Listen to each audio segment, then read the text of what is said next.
Time you stay from me. Outside we lose, we give them chills. We ain't the same, buddy. Cold when the sun goes down, I hit my blunt. I'm glad you came, that you glad I'm paid. Or is it fake?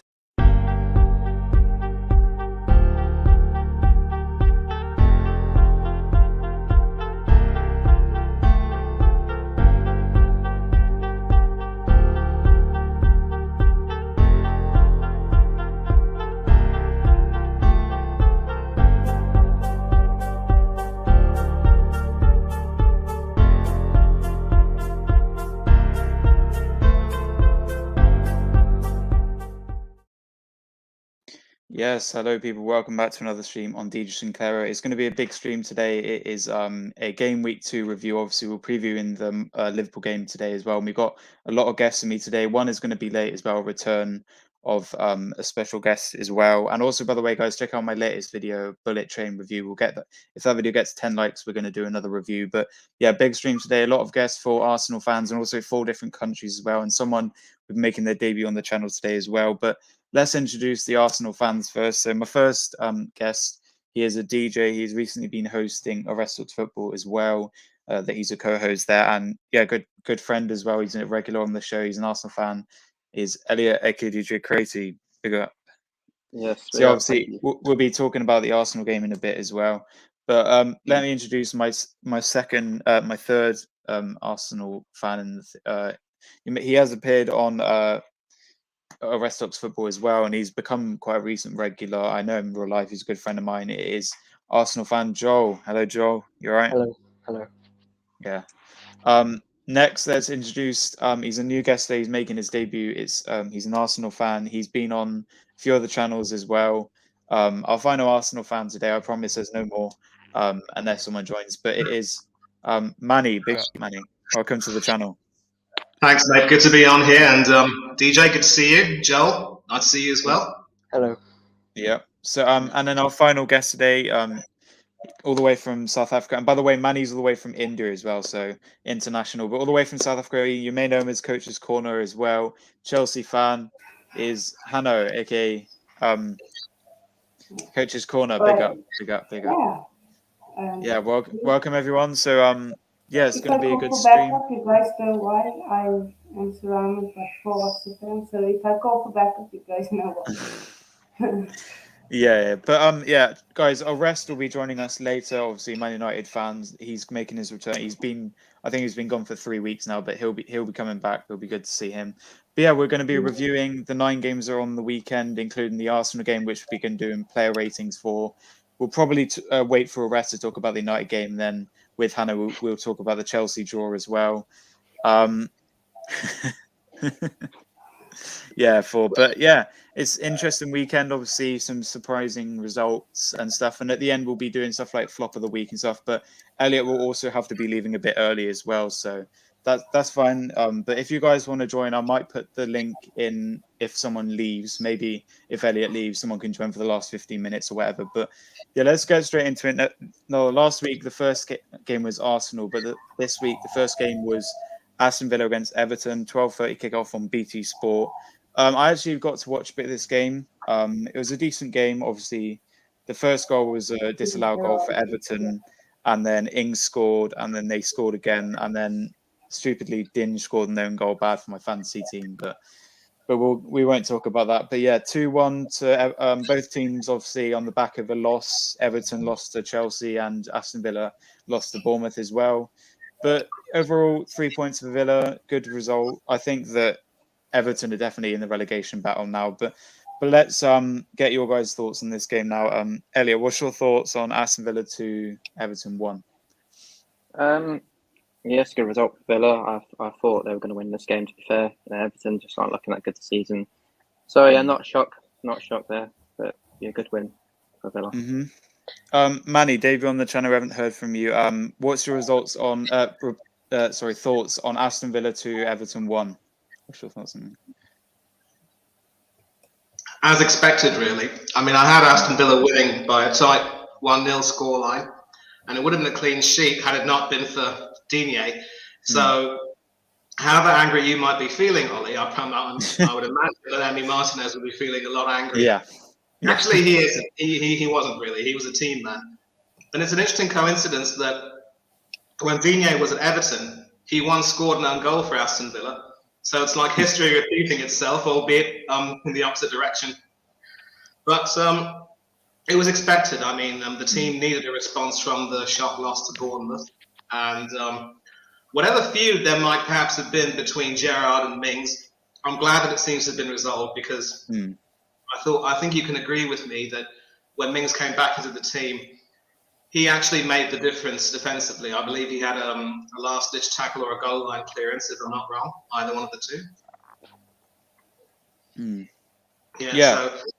So it's good to see that harmony being brought back. McGinn was obviously a good choice as captain, consistent as national for Scotland, someone who definitely is assured of his place in the team. It was a good performance as expected, but as much as Everton are in a relegation battle, I think the spirit and cohesion that they showed in holding Chelsea to a 1-0 win, which I think was only settled by a penalty, and also getting a goal back, albeit an own goal, and making things uncomfortable for Aston Villa.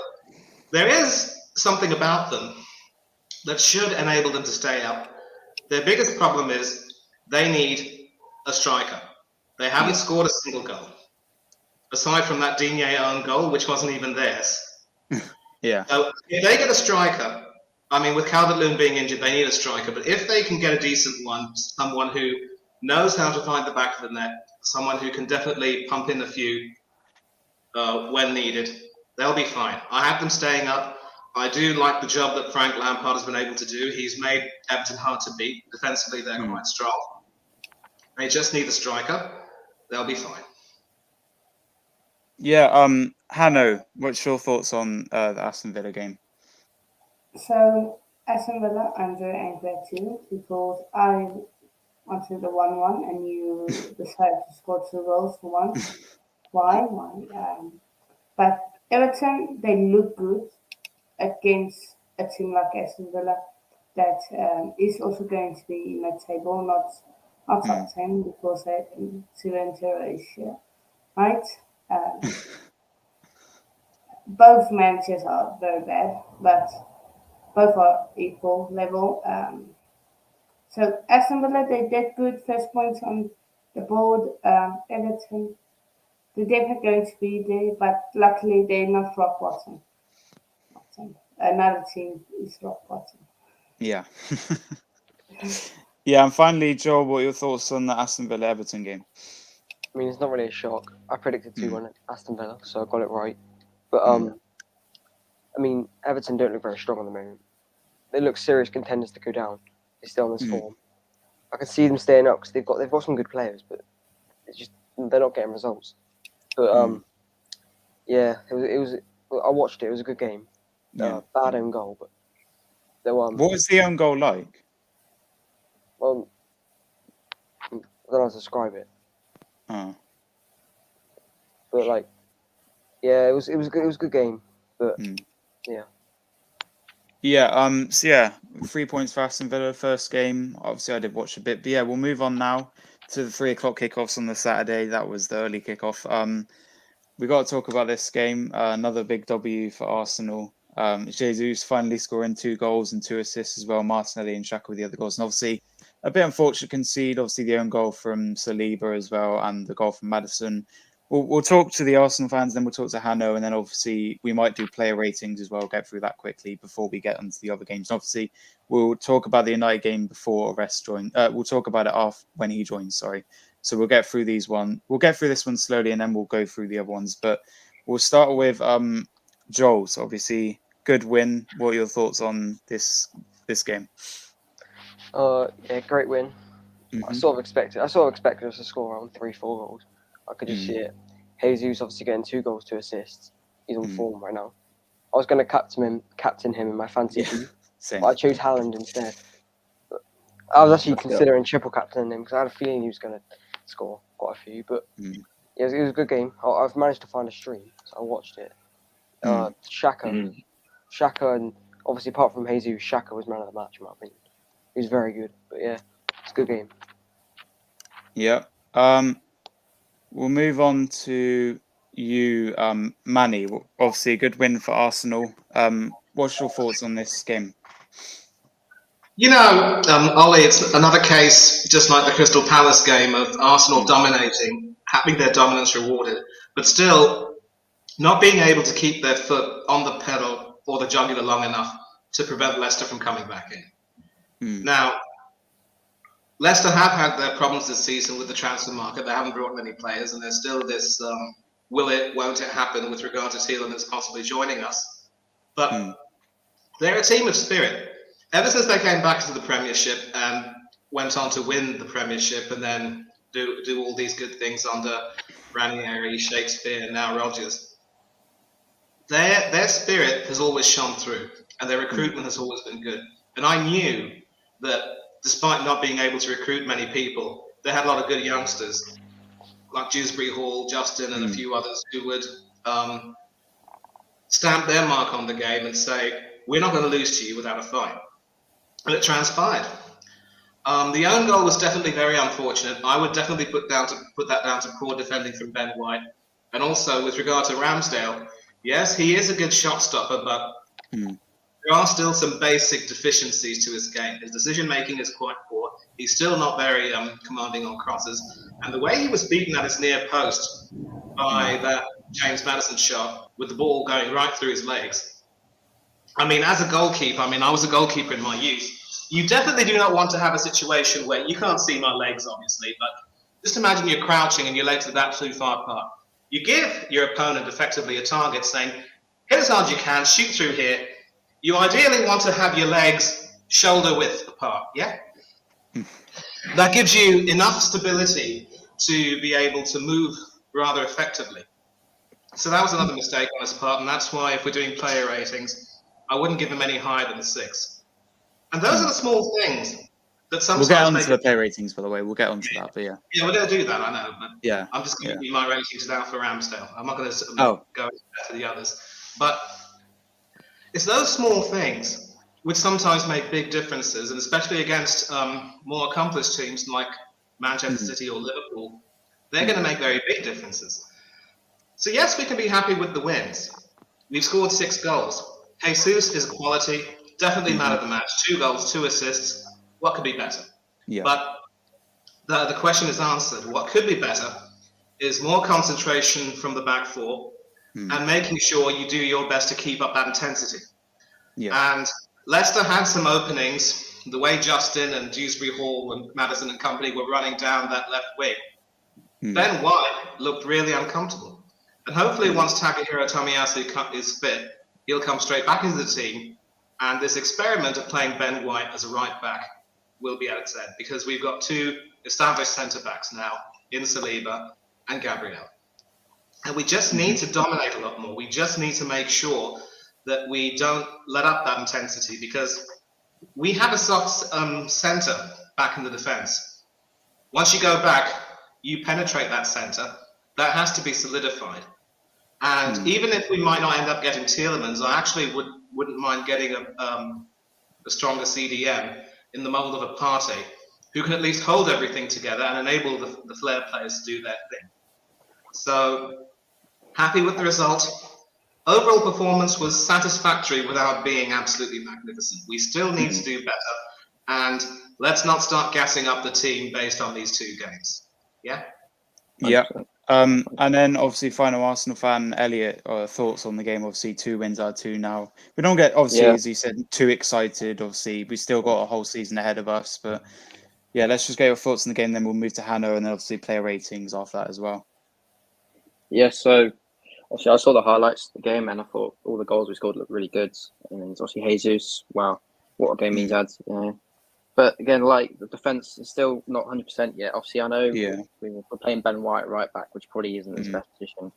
And, it's probably good that Tomiyasu's back now. He can probably start the next game against Bournemouth and that. But, shame about the own goal from Saliba. Obviously, it wasn't really his fault. It wasn't really much he could do, unfortunately, to stop that from happening. Ramsdale, like Manny said as well, he had I would not say a very poor game, but nowhere near his best game. But it's good that obviously played really well because I think he kind of saved us from getting embarrassed at home to Leicester. But he contributed to every goal in that game. So very well. Yeah. Hannah, are you there? You muted your mic. He must think he's gone. If he's gone, let's just Hannah. We'll do player ratings, Hannah, and then we'll move on to your thoughts. But yeah, let's move on to player ratings. So we'll start with Ramsdale. So we'll go around. We'll start with Elliot, Joel, and then Manny, and then I'll say mine. So Elliot, rating for Ramsdale. Obviously, no clean sheet, but we still won the game. But yeah, I'd say a 5 for Ramsdale. Yeah, average rating. Joel, your thoughts on Ramsdale? His rating as well. Yeah, I'll probably say 5 as well. He should have saved the second one, and 2 goals conceded. It wasn't great. Obviously, Manny as well as your rating 6. You sticking with 6? Manny, you're muted. Yeah, I would stick with 6 because I think he also did make 1 or 2. No, I'm actually going to go for a 5 because there was another incident in the first half where he rushed out and very nearly conceded a penalty. Now he was very lucky, mind you, because he rushed out. And once you rush out and you're committed, if you decide to just say halt and then don't commit yourself, you're going to put yourself in a lot of trouble. Thankfully, VAR determined that there was no contact between Ramsdale and Vardy.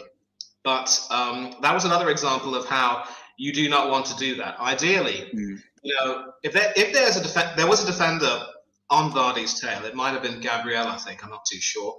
So he should have had the faith that defender would have handled Vardy effectively. And then if Vardy were to sort of get the ball and come into that rectangular area just in front of the goal, inside the penalty area, then Ramsdale would have made himself big. Okay? And that is what the likes of David Seaman used to do. It's what Emi Martinez was able to do when he was with us. You've got to use your height and your size to make yourself big and shrink the target. Another example of poor decision making. So instead of a 6, thanks to Elliot and Joel, I'm going to drop it down to a 5. It wasn't a very good game from him, and these are the types of mistakes which will cost him in bigger games if he's not careful. He's believing his own hype, he is. Yep. Okay. Obviously, you guys said 5. I think that's a poor average rating. I'm going to move towards a 6. Obviously, he got a save and fortunate. I think that obviously it was his fault with the Saliba goal, and it would have been a shame if it would have been all right. But obviously, hopefully, we would have conceded 4. What are you doing? 4 for Ramsdale. 4, not 6. 4. I don't even watch the game. I'm just making up a number. Yeah, but I think I'll give him a 6. I mean, I think he would have got a higher rating, more saves and clean sheet. But yeah, we'll move on to the defenders now. Let's move on to maybe one of the better defenders. He did well in the last game. We'll move on to Zinchenko now. So, Elliot, what rating would you give Zinchenko? I think Zinchenko is probably I'd say the best defender of the match. He consistently ran up the pitch to help the attack. So yeah, I'd say a 6 out of 10. It wasn't amazing, but I think he did very well going up forward. Yeah, Joel, Zinchenko out of 10. I think he was better in the first game, but I'll still give him a 7. I think he was our best defender. Yeah, he looks good. It's a shame him or Tierney aren't a right back because we have 2 brilliant left backs, but no brilliant right back. But yeah. Well, obviously Tomiyasu. Tomiyasu's he's good, but he's not as good as Tierney or Tierney or Zinchenko. I see Manny's on the phone. Okay, when Manny's gone off, oh wait, Manny, you off the phone now? Yep, off the phone, off the phone. Okay, apologize. Your rating for Zinchenko then? I love how he's slotted into the team. He's definitely a more attacking option, if you will, while Tierney's probably a more accomplished defender. I think there was a moment leading up to the second goal where his backwards pass sort of caused a few problems in a way. That would probably make him lose a few points. But I mean, the way he's integrated into the team, Ollie, has been wonderful. It's been seamless. And I'm really, really impressed with how he's adapted. He'll definitely be a key player for us. And that mistake aside, I'd say that he had a good game. So I'm going to make sure that he gets an 8. It's not a 9 or a 10, mind you, because he is being marked negatively. But given that he's been the best of the defenders, and I certainly wouldn't want to mark Saliba and Gabriel too negatively. So I would definitely give Zinchenko an 8. Okay, cool. Okay, my turn now. I'm gonna give him a 7. Obviously, once again, no clean sheet, but he was probably one of our better defenders. Ratville joining in, he says 7 for Zinchenko. Yeah, I say that as well. Obviously, Joel gave that as well. But yeah, we'll move on now. Let's move on to Saliba, the left. I think he was left centre back. I'm not sure, but obviously getting the own goal and no clean sheet, probably quite a low rating. We'll start with you, Elliot. What's your rating for Saliba? Yeah, it wasn't that good today. Today on Saturday, but yeah, actually a lot better game against Palace. Yeah, he was our man of the match against Palace. Leicester, yeah, obviously that own goal didn't help. That's probably got him a few points down as well. So I'd say a 5 out of 10 for Saliba. Yeah. Okay, Joel, what's your rating for Saliba? I thought apart from the own goal, he was good. Apart from that own goal, he was really good. But obviously the own goal marks him down. I'd give him probably like a 6. I thought he wasn't bad, but the own goal stopped him from getting higher. Yeah. Okay. And then finally, Manny, your rating out of 10 for Saliba.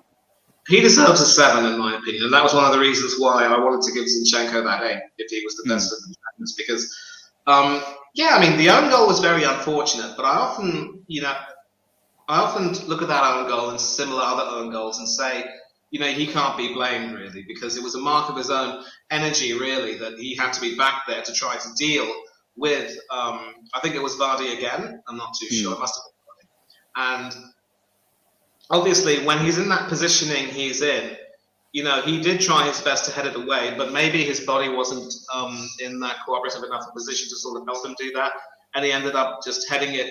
Instead of heading it away to his left, he ended up heading it straight past Ramsdale, and it went in, and that was very, very unfortunate. But again, that's also failing of Ramsdale because he had to command that box a little bit better. And apart from that, I thought he was, again, quite solid. Proof that his display against Crystal Palace was no fluke. And of course, when Tomiyasu comes back, he and Gabriel should be the starting defenders. It was also amazing to see how the crowd got behind him. But I think that's because the crowd have been smart enough to realise that in Saliba, they've got a top quality defender, miles better than the 50 million waste of money from Brighton and Hove Albion.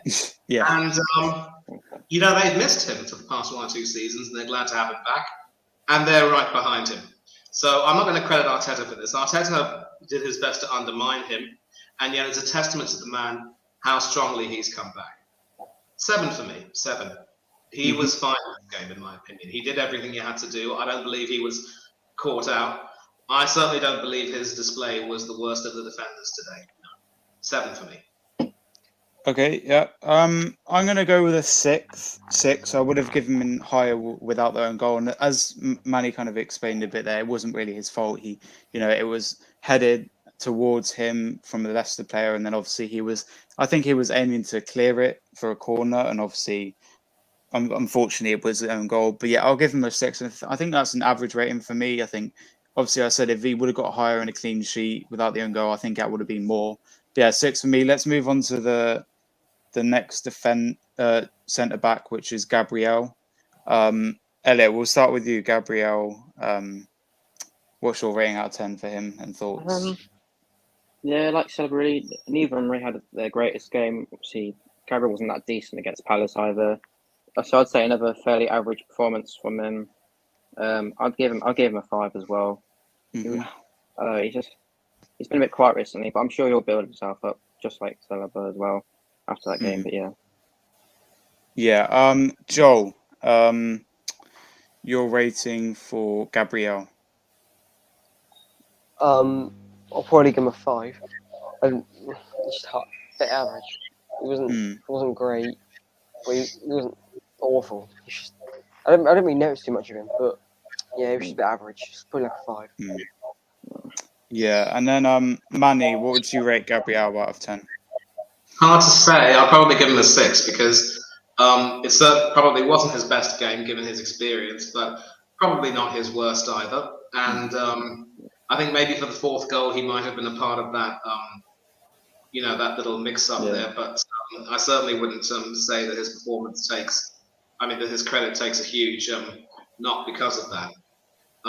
6 for me. I think he and Saliba are still working out how to be a good partnership, and I still have more faith in them as a centre-back pairing now. I feel a lot more confident in them, and we've all suffered through the days of Shkodran Mustafi, David Luiz, and a few others. So it's nice to see a more settled, more polished partnership. Could be better, but 6 is okay. I'll give him a 6. Yeah, I agree with that as well. A 6. I don't think our defense was great against Leicester for conceding 2 goals, but yeah, obviously Gabriel, he can be better than that. But yeah, 6 is an average rating. I think 6 is kind of an average rating, but it's okay. But yeah, we'll move on to the final defender. Obviously, Ben White, right back. He doesn't play right back. Obviously, Tomiyasu came on, but I don't think he's fully fit. But hopefully, he is fit for the next game because he's been playing for the under-21s, I think. So hopefully, he is fit. But yeah, we'll move on to Ben White now. Elliot, and then we'll move on to the midfielders. So Elliot, rating out of 10 for Ben White. Yeah, he's not going to be in the next game. Let's face it. He's just not good enough. Not good enough. Another 5 for me. He wasn't terrible, but again, he's just not suited in that right back position at all. It's not. He's a centre back for a reason. We got him as a centre back, and he's just he's not even good at that sometimes. So yeah, another 5 for me for Ben White. Yeah, Joe. Ben White out of 10. I'll give him a 5. I don't think he was awful, but he wasn't. He's probably actually. I'll give him a 4. So I think Gabriel was better, and so was Saliba and Zinchenko.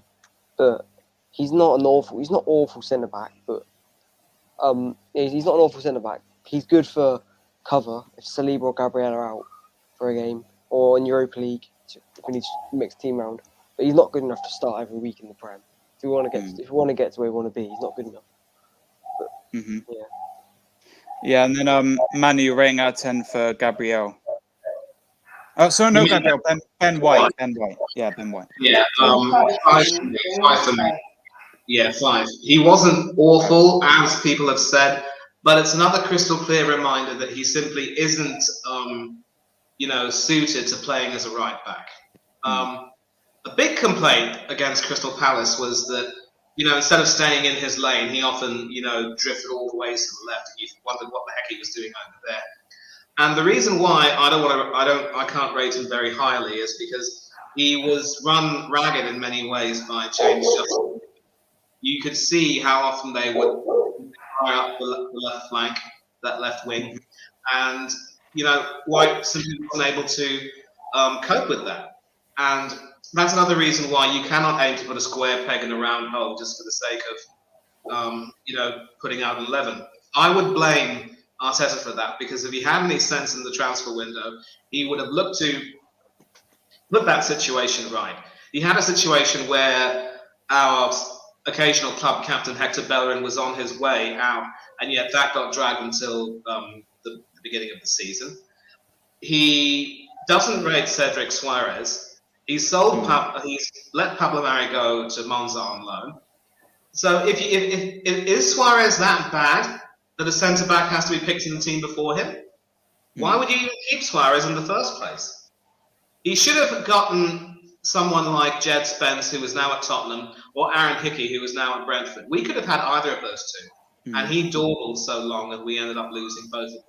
And this is the crisis that we're in, all because Arteta and the club were, we often say that shy boys don't get sweets, right? If you hesitate, if you dawdle, you're going to get whatever you want snatched away from you, and that's how it's proved. So as I've said, White gets a 5, and I agree with Elliot. We all agree that if Tomiyasu is fit, White's out. Simple as that. Yeah. So my thoughts, I think I'll probably give him a 5 as well. That's a decent rating for him. He didn't have the best of games. And obviously he's played right back before, but he's not really suited for that position. So hopefully, he won't be our right back for a while. We just got a comment here. I don't know why you guys don't like Ben. Because I'm not saying we we've got don't better like options. We've got better options. Yeah, he's not bad. He's just not good enough. Gabriel and Saliba are better than Ben White, 100%. 50 million Yeah. for Ben White is a rip-off in my eyes. Yeah. Okay. Well, we'll move He to got the ripped midfield off. and then we'll get on to Jesus. I He don't got think scammed. we won't do the subs because they didn't really play long enough. But we'll Mm. move on to what midfielder should we start with? We'll start with Granit Xhaka, obviously, with the goal. Elliot, your rating for Granit Xhaka out of 10? Yeah, I like Granit Xhaka that game. I'd give him a 7. You know, he got the goal and he got an assist as well, I believe. Assist, So fairly good game for Xhaka. Maybe a 7.5 because he did a bit better than usual, but I'd say 7. Joel, your rating out of 10 for Xhaka? Oh, I thought Xhaka had a brilliant game. I thought he was brilliant. I thought that's one of his best games I've seen him play in ages. I'm going to give him an 8. I thought he was really good. I thought he was our best midfielder. Better than Partey. Yeah. And then Manny, what would you rate Xhaka out of 10? 8 for me too. Good to see him have a really good game. I mean, I thought that there was a point somewhere near the beginning where he probably looked a little bit, off the pace, but he picked it up as it went on, and he outshone Yuri Tillemans, which I mean, I never expected to happen, and that might even add another twist to the whole Tillemans saga. Maybe Arsenal might be thinking maybe we don't need Tillemans after all. Cobblers, we need some midfield cover. We're going to lose Xhaka and Partey to the World Cup, so we need whatever cover we can get. But 8 for me. Good game for him. Yeah, I'll go for it as well. And it's maybe just introduce a guest. He's returning after about 3 weeks. He's coming in all the way from Albania. He's a Man United fan. It's Arrest. Big up Arrest. You didn't have to mention I'm a Man United fan, but yeah. Yeah, sorry. Big up. I think it's fair to say that he was under house arrest in you. Listen, it is what it is, man. But yeah, we're talking about Arsenal, all right? You know what, man? I've got some positive things about. All right, Arsenal. go on then. Listen, certain people called Joe needs to calm down. You know, like title is not. I never said title race. I never said. I'm just. He said top 4, but not. I said top 4. I think you can see that he's found the system now. Gabriel Jesus getting his goals. Nah, I'm liking the way Arsenal play, man. With me, I'm always honest with teams, unlike Cano, but Arsenal, you know what, man? Top 4, Elliot, smile, fam, smile. I am you know what? That's actually a possibility, man. United, it could happen. We'll talk about United after, but we're not. Yeah, we'll talk about United in a bit, but yeah. No, you're getting 6 still, man. I think you still need a midfielder, though. Yeah, we do need one midfielder. Newcastle is strong contenders to top 6, though. Newcastle look good. No, they do. They look good. Maybe. I think there's still a season away. There's still a season away from that yet. But they look better than United right now. But if you ask Joe Saucy, mate, he will tell you that Jeremy Pino from Villarreal is coming. Jeremy Pino. Apparently Martinez coming to Arsenal, but yeah, we'll see. I'm glad we didn't get Martinez. Yeah, I'm glad as well. I didn't. At least we got a player who can play in 2 positions. No, as I said Zinchenko's better for us. As I said before, if Arsenal get Tielemans, having that's top 4, I still think you need a right back, though. But right back. Yeah, definitely a backup. You're one signing away from getting top 4. That's what I'm gonna say. But however, Arteta, mate, he needs to deliver this season. I don't care. No excuses from that guy, fam. I agree. He says, injury, COVID. Nah, mate, no excuses. Even Marnie, Elliot can agree with this, man. No excuse for Arteta this season, man. Yeah, I agree with you. 100%. He needs to get top 4. Top 4, get out. I hope you don't have Man United as next topic, because honestly, I'm gonna. No. We'll do the 3 o'clock kickoffs before that one. Listen, this Chelsea, you know, Hano, he has the cheek to message me after we lost 1-0. Message him back when Chelsea gave us something like, nah, I'm fine. But yeah, let's talk about Chelsea shit next. Where's Chelsea shit? Go on. Now that's later on. We haven't finished our play. Yeah, all right, let's go on to player ratings. I rate Xhaka 8 out of 10. Let's move on to Thomas Partey now. Elliot, out of 10, Thomas Partey. It wasn't his greatest performance in Africa. I've seen better from him, so I'd say a 5 for him. Another average performance. Partey, but yeah, I reckon he'll get better. Once his pace is gone, I might get a bit. Joel rating out of 10 for Partey. Partey, I didn't really notice him too much, to be honest. I'll give him a 7. I think Xhaka was better. But I didn't think he was bad. So I'll give him a 7, just below Xhaka. Okay, and then Manny, what's your rating for Partey? Thomas By. 7. Because again, this sort of underlines just how important Partey is to the team. He enables Xhaka and to some extent Odegaard to be able to do their thing in the middle of the park. Oh, that's on his boy. That's on his boy. Calm down, son. Calm down. We could do a play with Odegaard like that, but listen, we got rabbit teeth Bruno, which can't do shit. But as I said, I'm saving United when we get onto them. Yeah, go on. Yeah, I get that. So, it's a 7 for me, and it just underlines his importance because he helps make things happen. And he certainly didn't seem to put a foot wrong. Yeah, definitely a 7 for me. He is important. He helps. Is this an Arsenal Leicester match preview or is it game week 2? No, it's a review. Yeah, it's a review. Yeah, we're doing player ratings quick. By the way, it's very loud, Arrest. Are you outside? Yeah, Arrest, mute your mic I'm for a bit. outside, mate. Can you not tell by the weather? I'm outside. Just mute your mic. Yeah. I had a meeting with Ten Hag today and told him to tell Ronaldo to fuck off. Well, listen, Right. it is what it is. So, as I said, 7. Okay. I'll say Partey probably a 7 as well. We'll move on. Let's move on to Odegaard. Obviously. Odegaard. Whatever. But my player will move. Yeah. So, Elliot, your rating out of 10 for Odegaard. I don't think that was his best game. To be fair, I felt like Martin. Holy sad now. So he wasn't terrible though. So I'd give him a 6. He had a few good passes, but yeah, there's a massive door next to me. I'm just gonna walk away. Carry on. Yeah, Odegaard 6. All right, 6 for Elliot. Joel, what's your rating for Odegaard? I'll give him a 6, whether a 6 or a 5. I'll give him a 6, just because we won. We scored 4. I don't know. It's in the middle, probably 5.5. 5.5. Yeah. Because we need to bring someone in that's sort of like Odegaard that can challenge him. Because the first 2 games, he hasn't been that good. He was poor against Palace, and he wasn't very good yesterday either. Yeah, I'll give him a 5.5, but he needs to up his game. Okay, Manny, Odegaard's your rating out of 10 for him. I'll give him a 6. And here's the thing: I was actually one of those people who believed that Odegaard would do quite a lot because he does have a good left foot. He takes some sublime free kicks.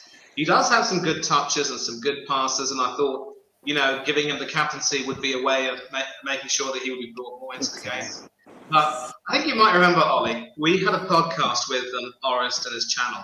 I don't know. Were you there for that? I'm not sure. Maybe. I don't know. Yeah, so we were talking a bit about how Odegaard doesn't really have that much in terms of the physicality needed to be a good number 10. Oh, yeah, I don't think I was in that one. Yeah, certainly not the way Dennis Bergkamp was, as was proved by the way he was able to weave his way around defenders and get into positions to score some good goals. So, what did you say? Odegaard knows that. So it doesn't have to talk. It doesn't know ratings.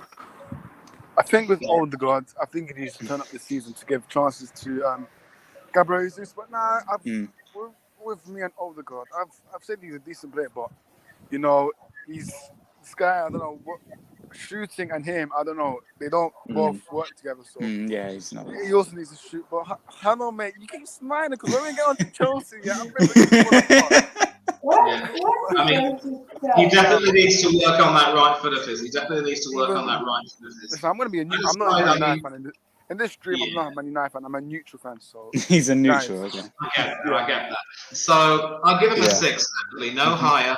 He really needs to improve himself, and I would possibly like to see competition from this place come in the form of Emil Smith-Rowe, who ironically wears a number 10 jersey. Yeah. If he could come back into the team, perhaps get himself really fit and get back in the team and get back in form, he could replace Odegaard in that system and lend a little bit more physicality and maybe get into position to score some goals himself. So Odegaard's place, and potentially his captaincy could be under threat. Watch the space. You shouldn't get captain. Yeah, we'll move on to me, and then we'll go with the attacking players. Gabby. Yeah. Personally, obviously, not the greatest game again. Obviously, he didn't really do well in the first game as well. So I'm hoping, eventually he'll bring his form back. But yeah, for me, an average rating of a 6, probably no higher because no assists, no goal. But he wasn't the worst player on the pitch. He Who's that? again Who's that again? wasn't the best. Who are Odegaard. you talking about? Oh, Odegaard. Oh. Odegaard. Yeah. Okay. Let's move on to Gabriel Martinelli. Obviously, he got a goal. And yeah, good game for him, I think. Let's start with Elliot. Your rating for Martinelli out of 10. Again, another really good game for Martinelli. Just like last week, he got another goal, so 2-2 now. But yeah, I'd give him an 8. I think he played very well today. What do I keep saying today? But yeah, Saturday, not today. Yeah. But yeah, he played very well on Saturday. Yeah, Joel, your rating out of 10 for Martinelli? I give him an 8. I thought he was good. I thought he's been good the first 2 games. I think he's been more Is he Neymar now? Is he the next up and coming Neymar? No, He's better, mate. He's better, mate. He's not directly the job, but it's just direct to Arsenal. Is he the next Neymar Jr. No. now? I feel like he's young. Maybe Vinicius. Maybe Vinicius Jr. Yeah, the next Greenwood's Vinicius. young, and what happened to him? Anyway, I'm not gonna talk too soon. But he's starting to you prove keep me your wrong. mouth shut, mate. He's starting to prove me wrong. I said I preferred Smith Rowe because I thought Smith Rowe had better end product. I thought Martinelli. I thought he missed too many chances, but he's scoring quite a few now. His finishing's improving, so I like him. I start him now every week. Yeah. Keep him Okay. Manny, your rating out of 10 for Martinelli? I would like to give him a 9, but I'm worried that if we rate him too highly, he might decide to start. He might end up tailing off. But he gets an 8 for me. I think that might be the average rating, but I thought he was magnificent. Certainly the way he was able to have Wesley Fofana in the back of his pocket, keep terrorizing him and just running at him, it was brilliant. And it was expected that it would be a bit of a clash between Fofana and Saliba, who were both teammates back in France. I don't recall the club. It might have been Saint Etienne or maybe Lyon. I don't know. But Martinelli really had Fofana in the back of his pocket and made a mockery of that back 3 system where he was there with Amate and Evans. He was running at them, and obviously the fact that he was able to score, he's now scored 2-2. I think his finishing is also improving. And in a way, it makes a mockery of the decision to give Eddie Nketiah a new contract. Because now we've got 2 strikers who are in really good form, Gabriel Jesus and Martinelli. Those 2 should be the first choice strikers. And if Arteta wants to play a front 3, just stick Saka up front. Which means that Nketiah will struggle to get game time in the Premiership, although he probably will have the cups to show how much everyone loves him. But 8 for Martinelli, top game from him, and I hope he continues in that rich vein of form. Yeah, obviously everyone basically gave him an 8. I'll probably give him an 8 as well, obviously with a goal. If he would have got an assist, I'd probably maybe given it the 9 or maybe 2 goals in the 9. But yeah, good game. Hopefully this run of form continues, keeps getting in the goals, possibly maybe assist soon. But yeah, I think, good game from him. We're moving on to the last 2 players now, and then we'll get through the other games, and then we'll move on to, the United game when Arrest comes back and the Chelsea game and stuff. But we'll do the final 2 players, and we'll ignore the subs because obviously some of them came on, 70th, 80th minute. So we'll move on to Saka now. Your rating out of 10, Elliot first, and then we'll move down the line. Saka was all right. Saka was all right. It wasn't his best game that game. So obviously he still played well. He still had a few passes around the area, but yeah, I'd give him a 6. Fairly average from Saka that game.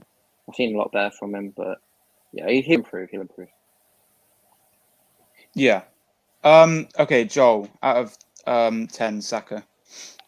I'll give him a 5. I think he's pretty poor. I thought he was pretty poor yesterday, but Really? Oh gosh. Okay. I think Martinelli and Jesus were much better. Like those 2 stood out, so it sort of made him. He didn't really do much, so I'll give him a 5. Or actually, maybe a 6. Maybe being harsh. I don't know, but he wasn't as good as he normally is. I thought Martinelli and Jesus were better. Yeah, okay. Manny out of 10, Saka. Oh, you're muted. Muted. You're muted. You're muted. Muted. Can you hear me? Man, Yeah, Yeah, no, there we go. We're there. Right there. Yeah, go on. It's saying out of 10. I'm a bit considerate when I'm when everyone's speaking. I mute when everyone's speaking. I just completely switched off there. Yeah. I'd give him a 7, and I'll tell you why. These last 2 games have seen him undergo quite a few mitigating circumstances, including having to play in front of Ben White, who is the quasi centre back, right back, if you will. And against Crystal Palace, for instance, he was forced to do a lot of backtracking as well. That still didn't stop him from, creating that second goal, which was an unfortunate own goal from Mark Way. But he gives his all, basically.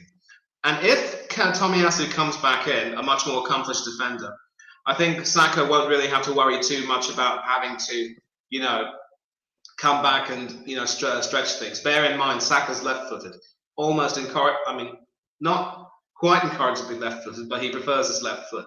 He can score a few goals with his right. But to ask him to, effectively almost help out down that right wing, when you go back on the right, it's not really fair for him. And he's often been used as more of a left back if he's been put to the defence. So, yes, he can do better. We've seen better from him.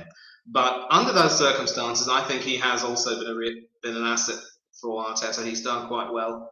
I'm going to give him a 7, and I know he will improve, and I know he will get better. Once Tomiyasu comes back in, he'll be back to his old self. Yeah, so I don't know where Elliot's gone, but he's going to have to go after the Jesus rating. So once we've all done our Jesus rating, we'll do Where Can We Find You for him, and we'll continue with the other games. Obviously, we'll do the United game when the rest comes back, and the obviously Chelsea game as well. But I'll just give my rating of Saka before we wait for Elliot, or we can go. Oh, here he is. My rating for Saka is probably a 6. Average. He didn't score. He didn't get an assist, but. Elliot, we'll move down the line for Jesus, and then we'll do Where Can We Find You when everyone's done one. So your rating for Jesus, out of 10? It's pretty self-explanatory, isn't it? It's got to be a 10. Nothing else can say, really. So. Yeah, Joel, your rating out of 10 for Jesus? Yeah, I'm going to give him a 10 as well. 10, 2 goals, 2 assists. Involved in every single goal. You can't not give him a 10 in my opinion. It has to, you could give him a 9 because he got a hat possibly. Could have, but 2 goals, 2 assists. It would be harsh not to give him a 10. If you're going to give someone a 10, it's got to be when they get 4 goal contributions. And then Manny, you going to go with a 10 or for Jesus? Oh, you're muted again. You're muted again. Oh, Christ alive! All right, I'm going to put this on. I'll go with a 10 as well, and. You can't question a performance like that. 2 goals and 2 assists. I think Elliot was saying that maybe because he didn't get the hat trick, you could take him down a notch better down. It's amazing how, like Saliba, Jesus was able to earn this perfect performance. Against Crystal Palace, also he didn't score, but he's definitely an improvement on Alexander Lacazette. Now he's got some goals, and I think he will score more. But again, it remains to be seen how well he'll do against some of the bigger teams. He wasn't a prolific goal scorer for City, but he was quite prolific in the Champions League for them. 20 goals in about 5 or 6 seasons. 5 seasons, I think. So he is a bit of a big match player, and he could be an asset. But we're going to see how well that system plays against the big teams, and hopefully if he can score, then yes, we'll end up with a really good player on our hands. So yeah, he has to have a 10. No complaint.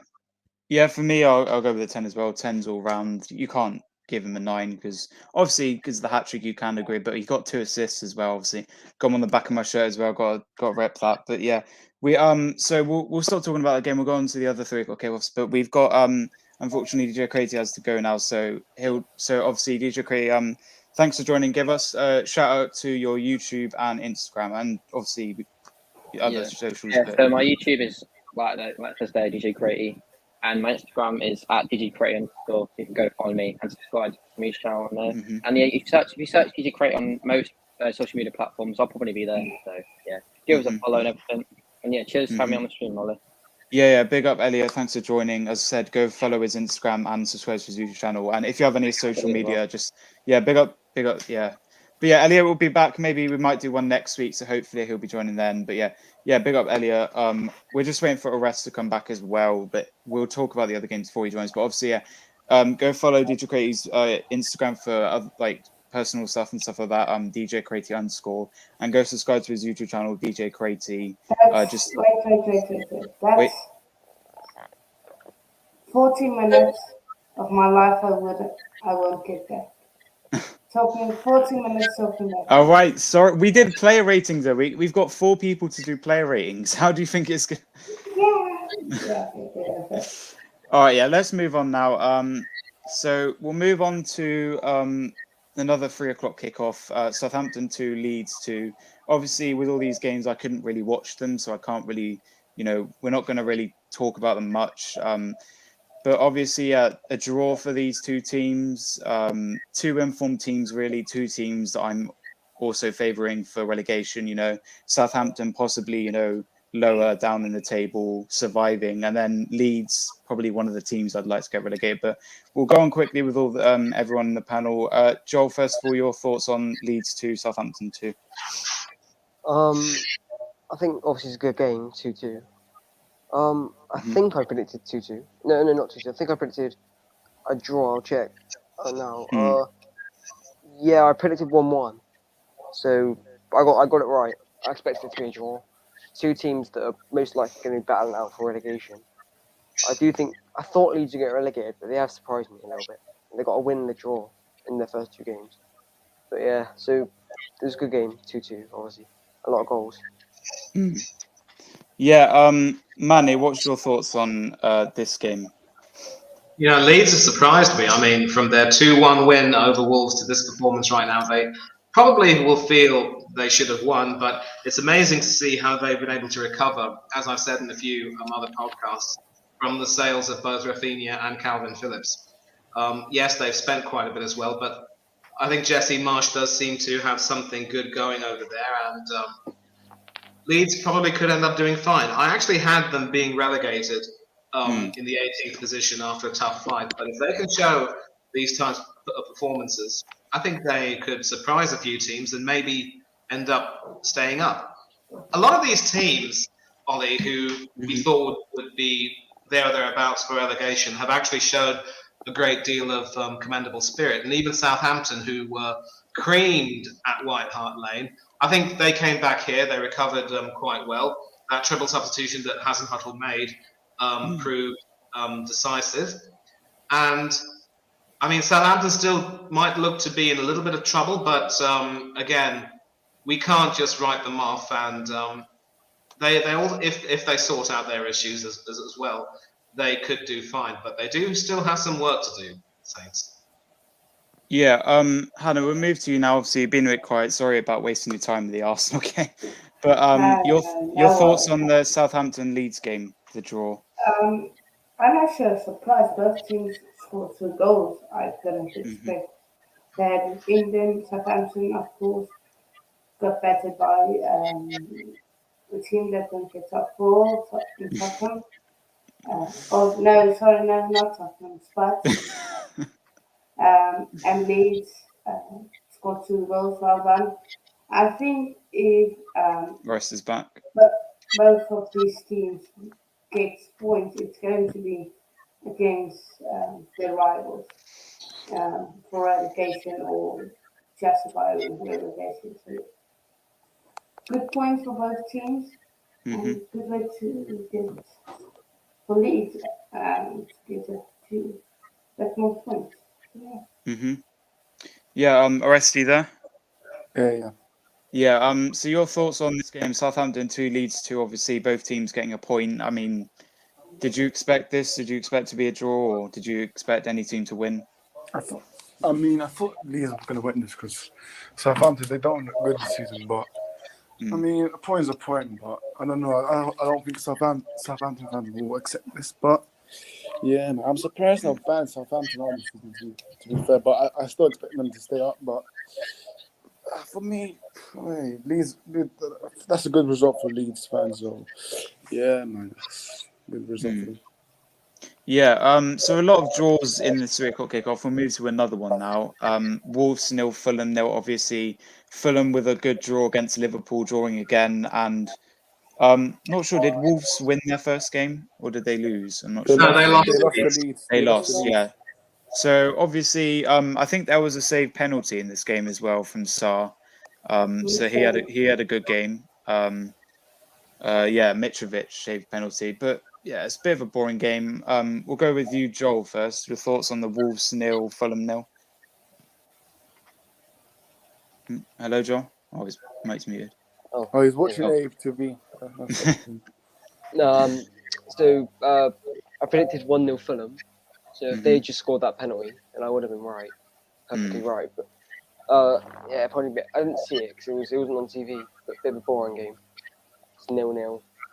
I think Fulham will stay up. I predicted them to stay up. But Wolves don't look very good at the moment. All the relegation teams the relegation candidates have all got some decent results. It's hard to predict who's going to get relegated because Leeds doing decent, Fulham doing decent, Forest doing decent, like Southampton doing decent. So I have no idea who's going to get relegated at the moment. But I know who, Man United, mate. But that's one of them. Yeah. But I reckon you'll finish 18th. I reckon you'll finish fine. Orest, your thoughts on this game? Obviously, a bit of a boring game. What are your thoughts on this game? Man. But I expect for them to win this because if they can get a draw out of Liverpool, then surely they can beat Wolves. But no, listen, Wolves this season, man, they've just been weird, man. I mean, Bruno Lage. I mean, first game he got rattled by Jesse Marsh, so that's why they had to fight after full time. And then now they're struggling to beat Fulham. So I don't know what I'm expecting for Wolves this season, but I'm sure I don't think they'll get Europe this season. That's my main thing. I don't think they'll get Europe. But Wolves, man, they just look dodgy. But somehow when United face them, we'll probably lose. So now Wolves, I don't know. Just give us Ruben Neves, please. Just give all your midfielders to us. But no, in all seriousness, I think Fulham will stay up. I think Mitrovic is actually turning up in the Premier League now. So yeah, we'll see how he does. We'll move on to you, Hanno. Obviously, I keep saying it, but it's a boring game. But your thoughts on this game, Fulham? I'm angry. I see Fulham 1-0. Mitrovic. Really? Yeah. Hanno's crying now. Oh. You know. Hanno's crying after his prediction. Yeah. All right, your time will come. Yeah, enjoy this. Your time will come. Yeah. I'm not crying yet. Listen, what's the next game, Ollie? Go on, bring it on. The next game is City. Oh, Manny, do you want to talk about this game quickly? Again, I think as Joel was saying, all of these contenders for relegations have had decent games so far. Disappointingly, though, Wolves could have beaten Fulham had it not been for... No, it was Sarr who made that save, right? Yeah, Sarr. Yeah. So Wolves definitely look to be a team that's struggling right now ever since the departure of Cody on loan. I really can't understand why they would want to sell him because, he's literally the heartbeat of that team. And I'm not too sure under Ruben Neves as captain, they have that same level of cohesion and unity. They're normally a team that would punch above their weight as well. It looks as though they could be struggling, certainly. I mean, we can't predict relegation now, the way results have gone, but Wolves could be another team that could be set for a struggle. Fulham have quite impressed me, and their first win might not be so far away. Having said that, maybe they're the type of team who will grind out these spirited draws, and for them wins will be at a premium, and that might end up being what costs them. So, so Fulham do look a lot better, and better than I expected. Well, we'll see what happens. I'm still keeping my cards close to my chest. I still think Fulham will probably end up going down. But, it'll be interesting to see how everything pans out in the next few games. Orest, what game do you want us to do next? Do you want to continue with 3 o'clock or do you want to go to the United game? Listen, go on to United because I need to have a rant, man. Just go to United. All right. Yeah. Well, it's not in order, but he wants to get it done out of the way. Do you want to do player ratings or just want to do a rant? I can do both if you want, but yeah. All right. Next. Yeah. We'll get. Yeah. Listen, what is the point in player ratings? Yeah, we won't do player ratings because you'll give everyone a 1, won't you? You'll just. They're all worse than that. They're all -1. Yeah, you'll just give everyone a 0. All right, Joe, you can calm down. Yeah, go on. Start the run now, Rest 4-0. There's like 2 losses in a row. okay, no. Ollie, please don't do this fanboy behavior, please. All right, sorry.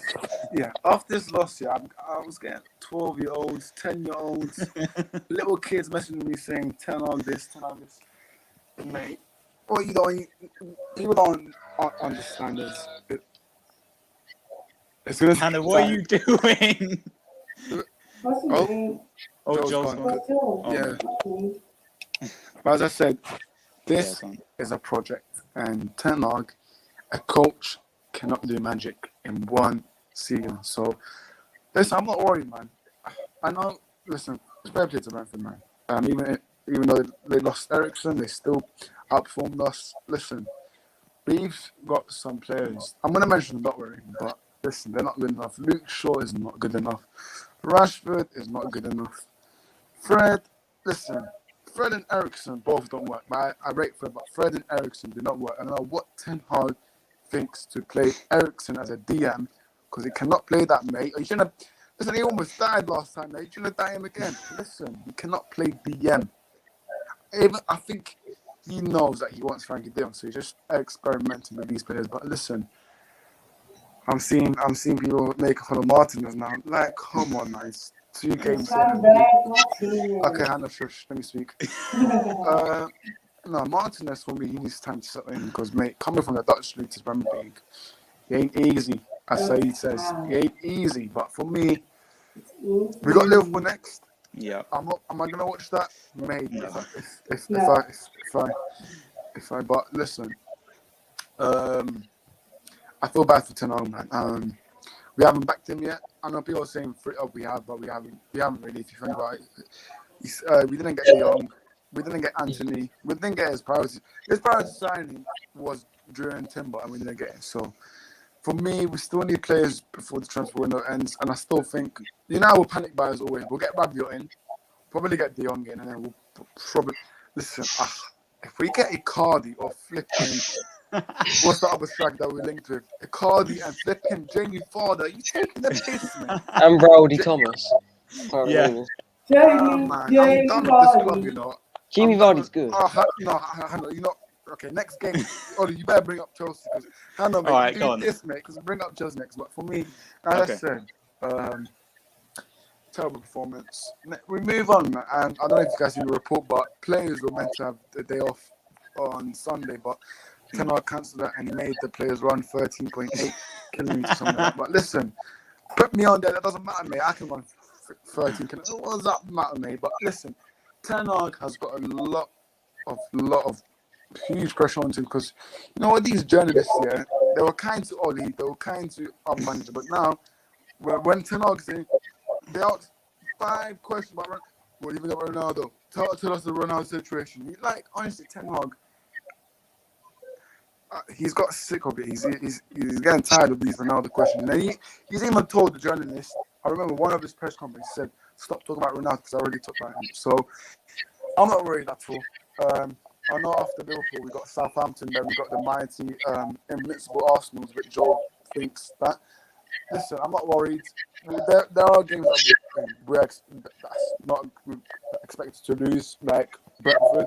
There are going to be games we're going to lose. There are games that we're going to be winning, but I'm not worried. But listen, these players, mate, half of these players are not good enough. And for the Liverpool game, I'm dropping Bruno Fernandes and Luke Shaw and Rashford. So yeah, that's my thoughts. Yeah, we won't do player ratings, and we won't talk. Obviously, all right, go on. And then Come on, Joel. All right. What are your thoughts on this game? Honestly, Man United look good right now. Serious title contenders. I'm genuinely, I'm scared. I'm scared right now. Like, yeah, they actually look strong. Marcus Rashford for Golden Boot. All right. Now, seriously, like, I don't know how it's getting this bad. The players aren't this bad. Before Joe carries on, I'm seeing on certain group chats, I'm seeing Arsenal saying United get better. Listen, mate. Last season, it was the same situation for you guys, mate. Hang on, Oli. Last season was the same situation for you guys. Remember those 3 losses, and then we won our title, we won our club back. This and that. And now, listen, we'll see what happens in May, mate. I'm not. Listen, top 4 for me. we can forget about that.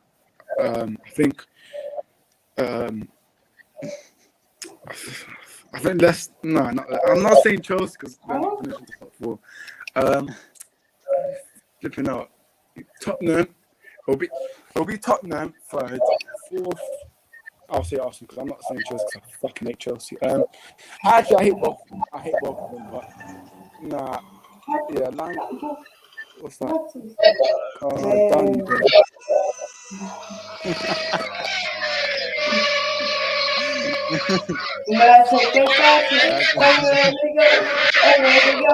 Thanks for getting all the copyright, by the way. But anyway, Turn that down. my last point before Joel can waffle on about United. My last point is Ten Hag cannot give these players.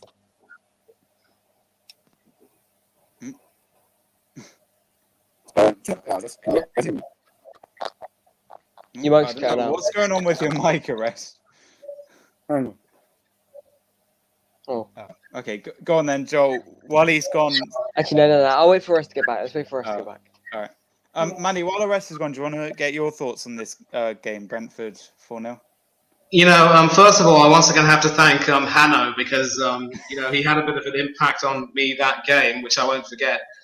I was privileged to see the first half of that game, and then the second half, obviously, along with him, because he had asked me to take over for his watch along, and he picked an amazing first half for me to witness. I ended up only missing the first minute of that game after kickoff, but then it was just bizarre, really.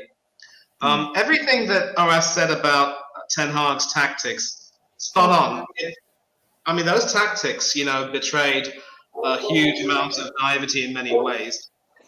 The idea of placing someone like Martinez at centre-back, asking him to try to deal with the height and the physicality of the Brentford players like Tony and De Silva and Buemo and Jensen, even Ben Mee getting in on the act with that third goal from the corner kick.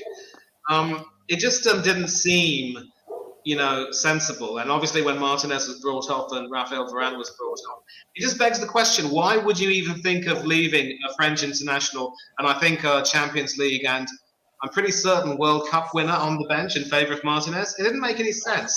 And he clearly didn't seem to be able to get the best out of Christian Eriksen. Ronaldo had been choked for supply.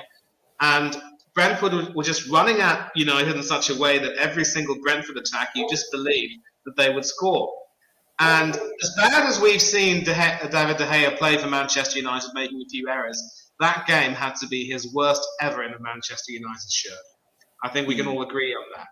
The sad part is that with only two senior goalkeepers in the squad, there is a prospect that if De Gea gets injured, Tom Heaton will be coming in, and he's hardly played that much football either.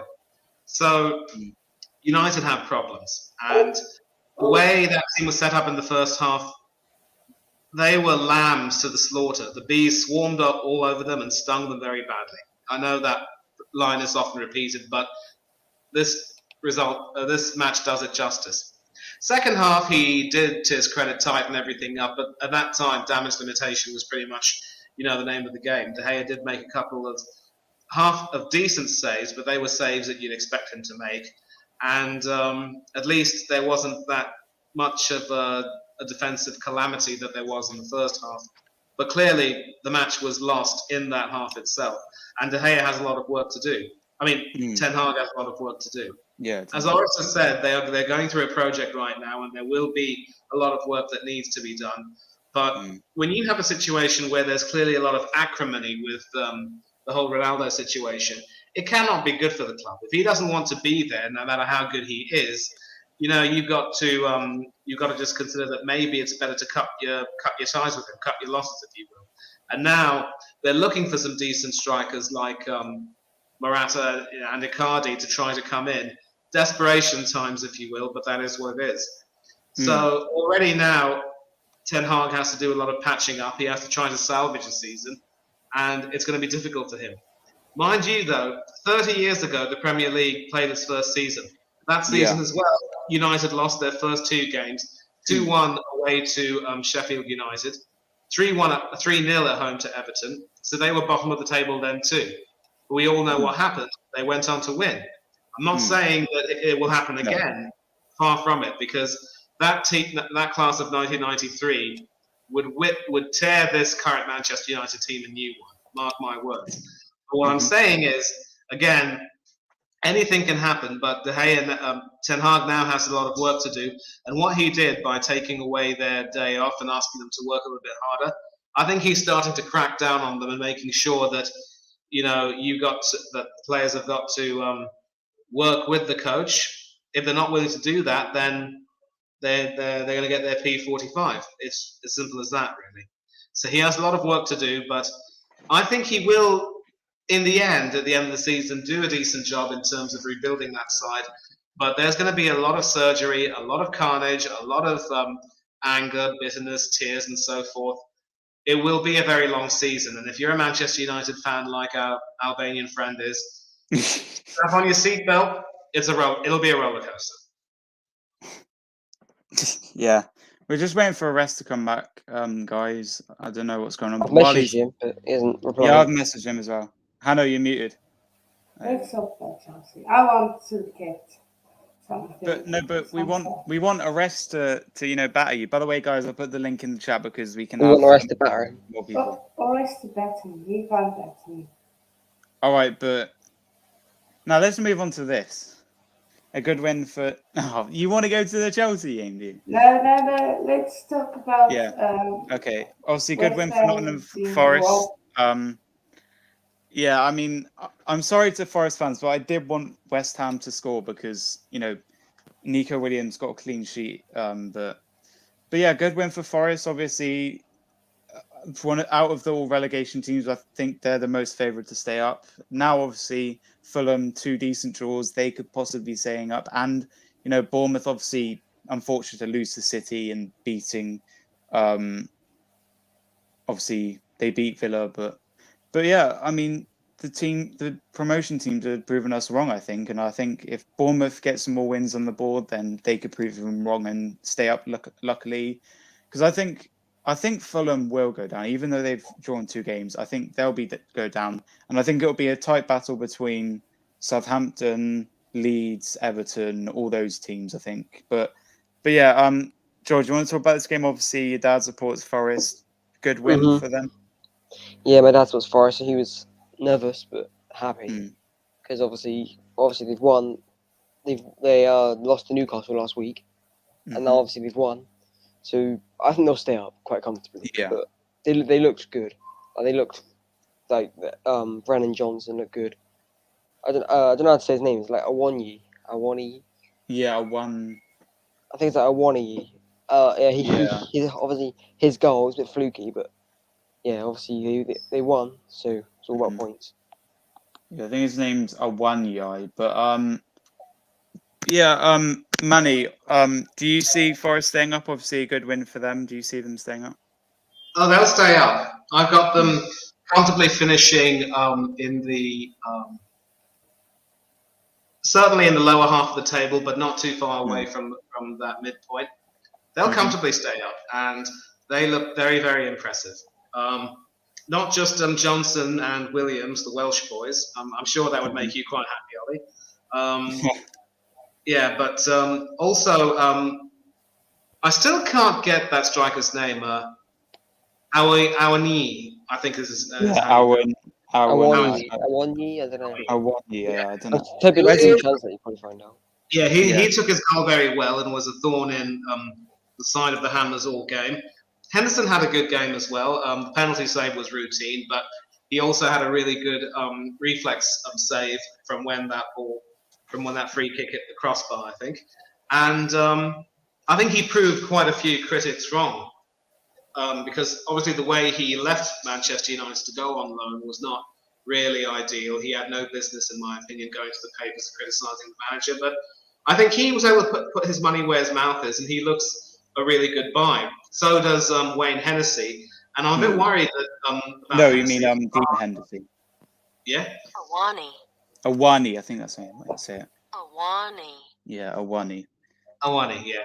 Yeah. So I'm a bit worried about Hennessy, Ollie, because I hope he gets enough game time. He should be Wales' number one, but he needs to make sure that he has some game time and gets his eye in. Although Danny Ward making that horrible mistake against Arsenal probably might have done his chances. Oh, Hennessy does play for Forest. Yeah, sorry, I didn't know that he played for them. Yeah. Yeah, his cousin also played for your lot, Terry Hennessy, 39 Terry Wales caps. He was also there for 6 years. But anyway, without digressing, Henderson had a good game, and I thought the defence also defended to a man. The midfield certainly looked good. Lingard certainly looked good. A lot of people thought that he was coming to Forest for the money, but he also had a good game, and he actually had that chance to score, which ended up falling to Awani. And didn't he get the assist? I think he might be credited. I'm not sure. I think he might be credited. I'm not sure. I don't know if there was an assist, but I think if there was, he probably would have got it. So yeah. So as a team, they look very, very cohesive, and Steve Cooper's got them playing a good brand of football. And you know, if they're able to keep up that performance in front of their home fans and also in a few games away from home, then I actually predict that they will stay up. And that momentum, which has carried them from the playoff final to the Premiership, it'll help them. They probably might have looked a bit naive against Newcastle United, but they corrected their mistakes. I have them staying up comfortably, and I think the investments they made will certainly serve them very well indeed. West Ham, this is a game you'd normally expect them to put to bed. I actually predicted that Forest would draw. I never thought that they would win. But credit to Forest. West Ham will rue their missed chances. They'll know that this is normally a game that they should win. But, you know, that just happens in football sometimes. And I think it's fair to say that Declan Rice will never, ever again take another penalty for West Ham United. Yeah, shocking. Yeah. I said 1-1, and I was like, yeah, go on, Hannah. hopefully he scores. And then I look at the way he is saying, and I'm like, he's going to miss this. And then it's gets safe. And arrest. Dean Anderson. But let's move on now. Let's move to the game that Hannah, you know, has been wanted to talk about. Obviously, you know, beef between Tuchel and Conte coming out with a draw. What's your thoughts on this game? Are you a bit annoyed about the result? Honestly, Anthony Taylor, when I find you,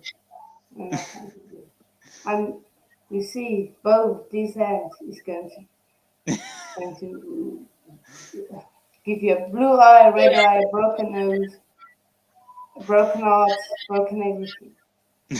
And Spurs, they are not. All I heard was, it's a new Spurs. Oh, it's a new Spurs. They're the exact same team. It's only when Perisic came on, they were actually good at corners. The rest of the game, they were shut. And they were so shut. It's only on corners when Perisic hit it, they can attack. The rest of the time, they shut. So, yeah. Oris said, yeah, I'm joining, hang on. All right, we'll keep on the Chelsea game. Joel, your thoughts on this? Obviously, we don't like Spurs, and it's funny that they've drawn.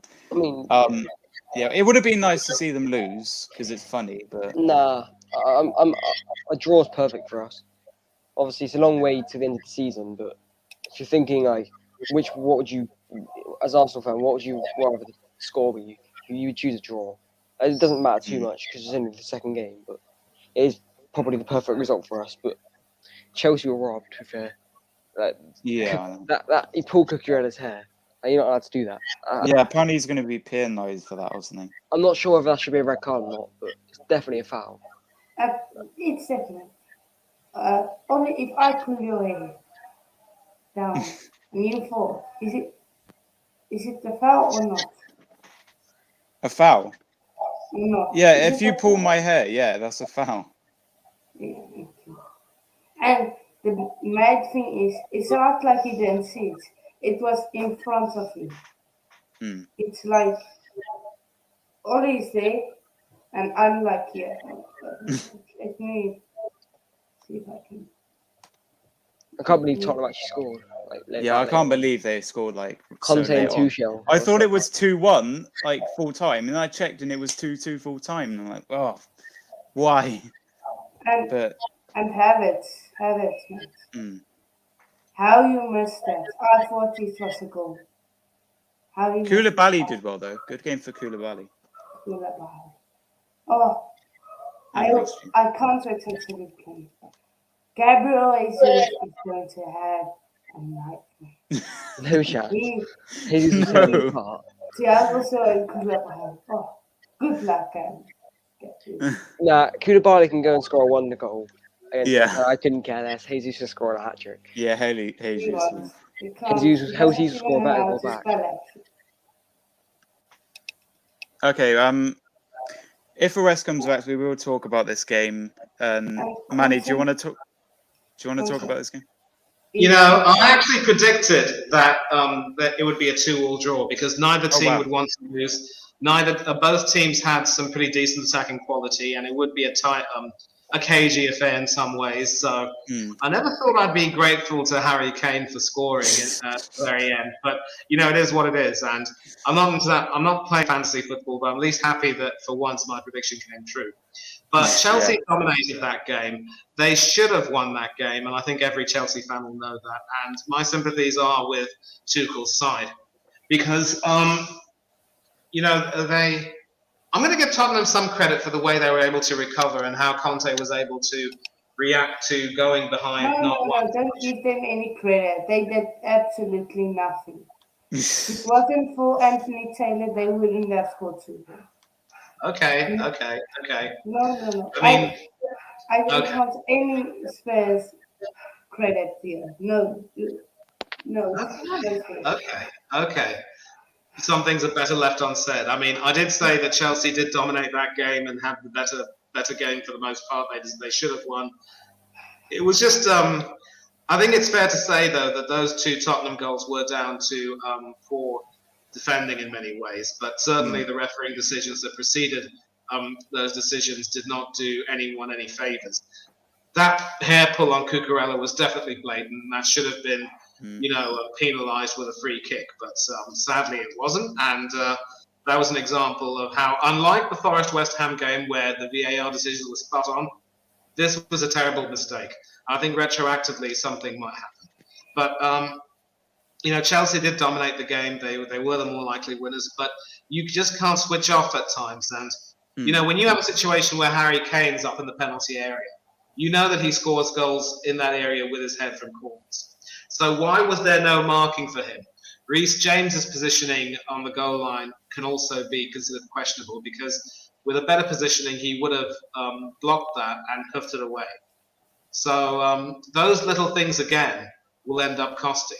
But I'm not worried about Tuchel at all. When you consider how there was a lot of criticism for him saying that his job could be under threat and how people were criticising him after, you know, we beat them in pre-season 4-0, he's turned the team around and he obviously will have a good season with that Chelsea team.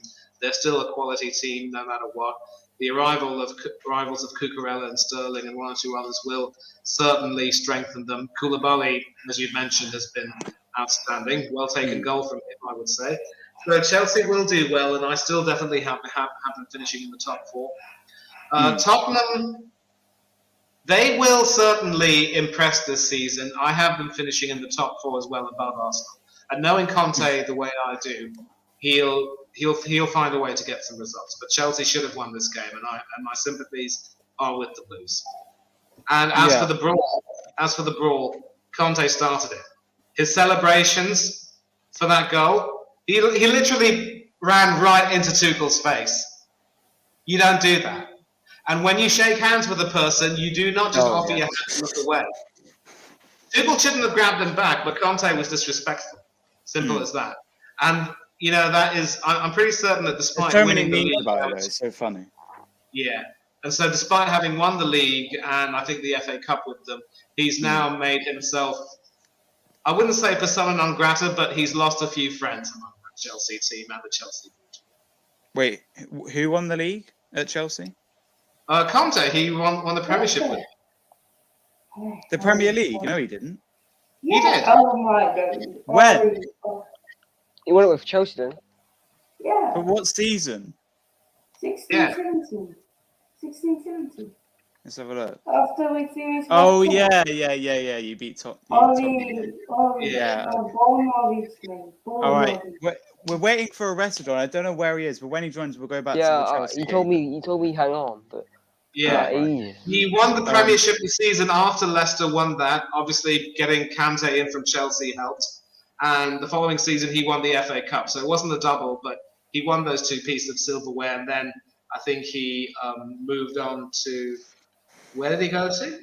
He was there at Chelsea, and then he left, and then he managed Inter Milan, and then came back to Spurs. So with those 2 seasons, he won trophies. But I think it's fair to say that now Conte won't be very fondly treated by the Chelsea fans after this. Yeah, I don't want to make the stream too much longer. We'll talk about some of the games and wait for rest, and then we'll do where can we find you and stuff like that. But let's move on to the other games we haven't done. So Manchester City with another thrashing 4-0 against Bournemouth, top of the league now, which probably is going to stay like that. I'll just go with my thoughts and I'll move on to the panel. I think this is obviously a good win for Man City, home at Bournemouth. Look, tasty fixture for them. They'll be like, oh, we're going to win by 4 or 5 goals, and they did. And a bit annoyed that Haaland didn't score. Any other goal scorer apart from him scored, but De Bruyne did well. Foden scored as well. And yeah, I mean, they couldn't have asked for more, top of the league now. It might not stay that way. They might draw. They're probably not going to lose, but they're good starts to the season so far. Joel, what are your thoughts on this game? I'm not gonna lie. I was gonna predict on all the different prediction shows I went on. I was gonna say 4-0 Man City on all of them, but because quite a few other people said 4-0, I said 3-0. So I was going to say 4-0. I was quite annoyed.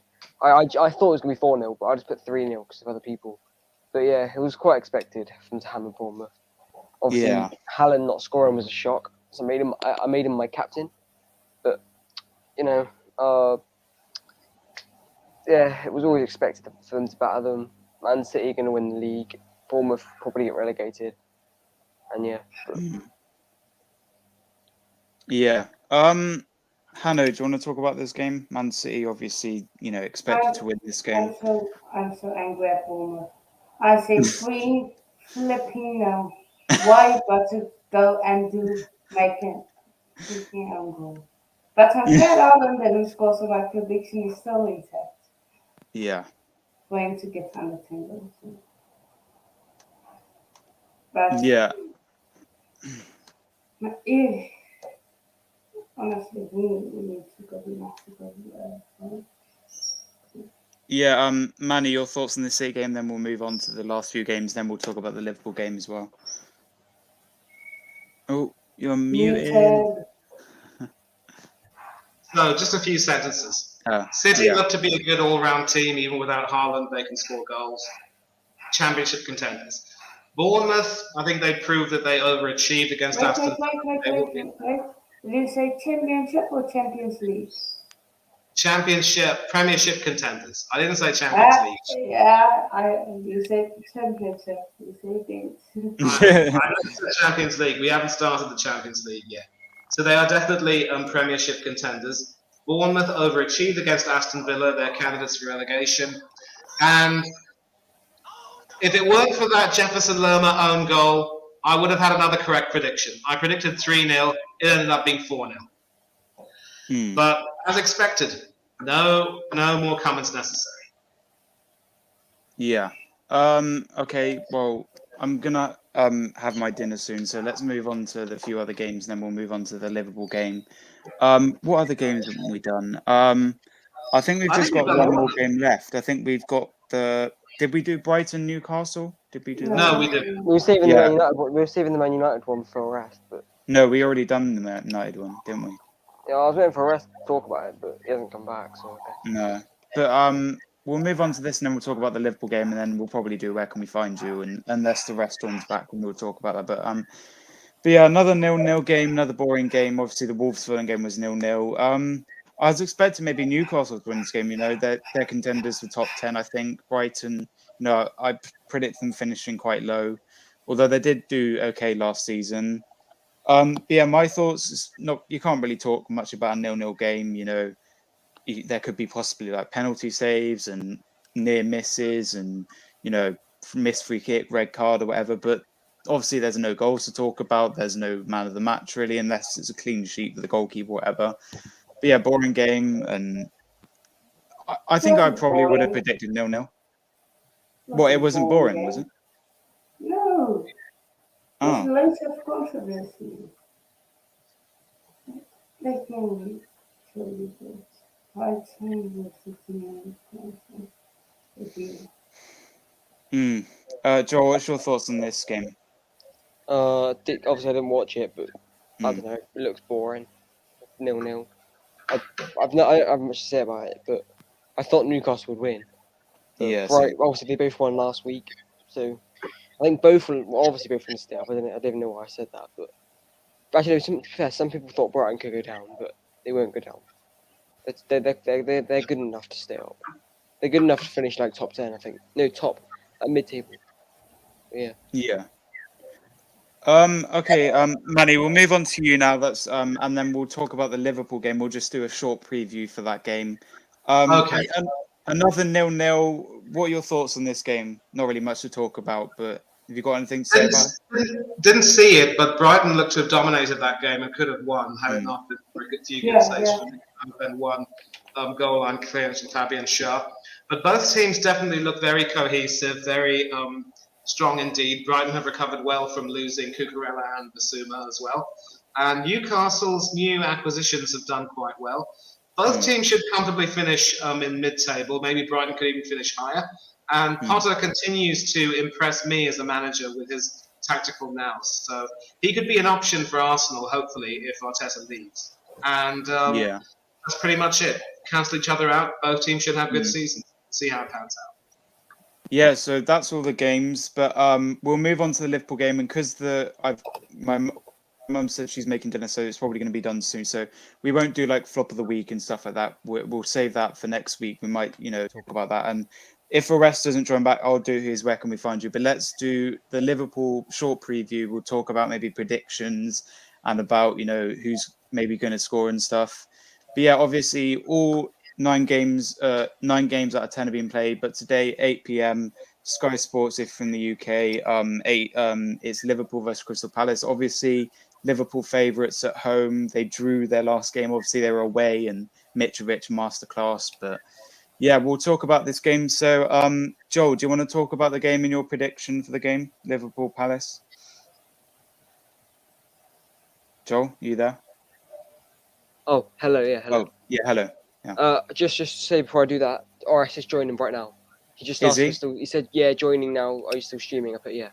So all right, quickly say your prediction. Right, then I think it'll be 2-0 Liverpool. I have Trent and Alisson in my fantasy team. So I think hopefully they get some points. Sheet. I think it'll be a clean sheet. I think they'll comfortably win 2-0. Yeah. And obviously, guys, let's just get your prediction before Arrest runs, then we'll maybe talk about the Chelsea game, whatever. What's your prediction, Hanno? 2-1 to Liverpool? 2-1 to Liverpool. No. And Manny, just get your short prediction and then we'll see if Arrest joins. Your prediction for Liverpool Crystal Palace? 2-0, Salah and Nunes to score both the goals. Yeah, I'll go to my prediction now. I think it will be 3-0. I think Salah to score, Diaz to score, and Nunes to score as well. Because obviously I've got Diaz hoping he can score, save my fantasy week, and then Salah maybe get a goal or an assist, and then hopefully a clean sheet, as a lot of people want for Arnold and possibly Alisson owners as well. But yeah, it's going to be a good game. Obviously, probably going to watch it on Sky, unless I might not watch it for some reason. But no, we're going to give Arrest a bit of time if he doesn't join. But yeah, I think that personally put it the lineup. I think Alisson will play, Van Dijk. Obviously, I think the front three will probably be Nunes, Salah, and Diaz. Maybe Jota benched.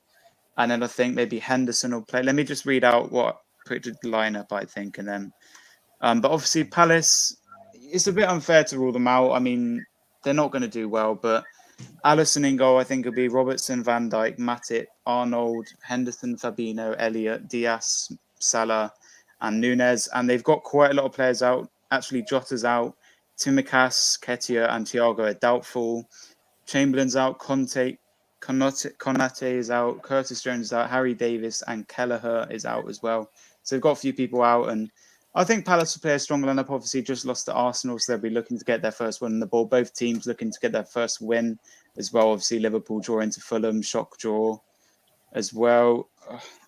Bro, is Arrest actually going to join Hanno? Like, No, or he said drop? he's joining. He said he's. So I said. So I said. He said, "Okay, I'm joining. Who's on there?" I put everyone still, same people. He put, "Okay, give me 1 minute." I'll just tell him we're going to end soon and see what he says to that. But while he's gone, let's do. We'll go back. I'll go back to United when Oresh joins. Oh, don't. I'm joining. Okay. He said don't end the stream. Okay. Wait. He said give me a minute. What was your guys' game of the week? I think it was the Arsenal-Leicester game, to be honest. Maybe. Definitely Chelsea versus Spurs. Definitely. Yeah, maybe. Depends what you mean by game of the week. Is it most interesting or is it most surprising? Yeah, or most interesting or surprising, whatever you want to. Most interesting is Tottenham. Most surprising has to be either Forest winning against West Ham. Oh yeah. That was big. Yeah. Yeah. Or Brighton versus Newcastle. That was. Yeah. No. But Nick Pope saved the day. Yeah, we could say a few people for this category. Player of the week, possibly Jesus, possibly Jose Sarr for the penalty miss and the clean sheet, penalty save and the clean sheet. It has to be Gabriel. Yeah, it has to be Jesus. I mean, you can't think of any other player. If you can think of another player, then tell us. But yeah. Arrest keeps saying he's joining. He said he's going to join now, but once he joins, we'll talk about. We could go back to the United game or the Chelsea game, but we're going to end soon because I don't want to make the stream, over 2 hours. Possibly, I want to make it a bit under. Hannah's gone for a bit, but come on, Arrest. We're just going to wait for Arrest, guys. But let's go through some of the comments. Just wanted to big up. Yeah, you didn't ask me what my interesting game of the week was, by the way. Oh yeah. Go. What's your game of the week then? Forest against West Ham, and I'll tell you why. Okay. It was wonderful to see those Reds come back into the Premiership after nearly a quarter of a century, and they were making their first appearance in front of their home fans for a long time. And it was interesting to see how they would do against a West Ham team, which, in my opinion, did overachieve last season with their high position finish in the league and also doing well in Europe.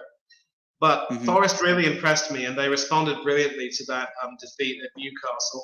And all of their players played to a man, and the unity was amazing. It really was. So that would be my game of the week, the romance of seeing them come back after so long away. And, we missed them in many ways.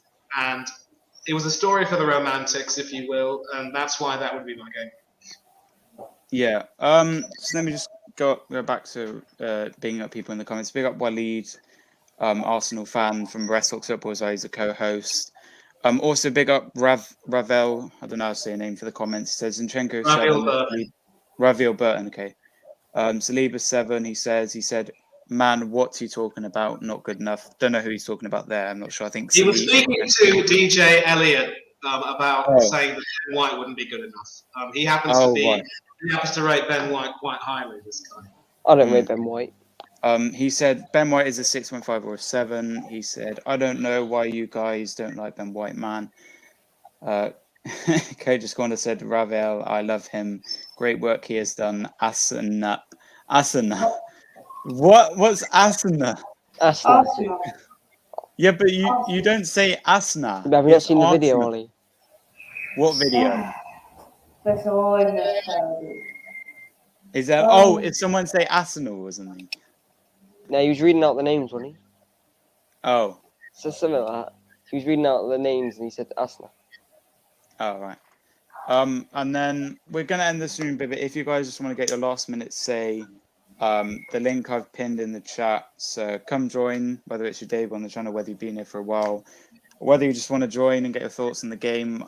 I just want to big up a few people. Big up Graham the Don. He can't be here today because he's on holiday in Greece in Corfu. So hope you're having a good time if you are watching this. Waleed could have joined. He didn't join. I was also going to invite Nipan on, but yeah, he couldn't join because there was 6 people already. There's probably no point in him joining now because it's a bit late. And then, yeah, I mean, not many other people. It's just not yeah, Nipan, it's Nipan. Nippon. Okay. Yeah, I don't know why I say Nipan. I don't get where the A from. All right, I'll rest. Come on, we're going to give you a few minutes. Otherwise, we're going to do Where Can We Find You? Because we can't wait for you. Give him 1 minute. Okay. All right, I see the clock. It says an hour 40:07. If he's not on by 1 hour and 41, that's it. You'll have to wrap it up. Yeah. Yeah, we're I giving him. We'll give you 4 minutes. No. Maybe. No. Like 40 seconds. 40 seconds. Come on. Yeah, I mean, he told us 1 minute about 5 minutes ago. So he can't keep waiting. Come on, I can smell my dinner. I can smell it. Hurry up. What are you having, Ollie? I don't know. Let me try and smell. Maybe pasta. I'm not sure. Something like that. But I'll rest. Join. We are literally gonna. Oh, we've got some breaking news from Sky Sports. Chelsea head coach Thomas Tuchel and Spurs boss Antonio Conte charged by FA with a less improper behaviour following match at Stamford Bridge. So some breaking news about Tuchel, Hannah. He's joining now, he said. Is he? He's joining right now. He keeps saying that. Bro, I can smell my dinner. Just hurry up. Oh my god. This should rush him up. I'm counting down from 30 on text. Yeah, this isn't fair. I mean, you can't stand between boy and his dinner. Wait, Seriously. I know. Yeah, Should we do this countdown when it ends if he doesn't join? Oh, yeah, do it. And then if he Let's do it.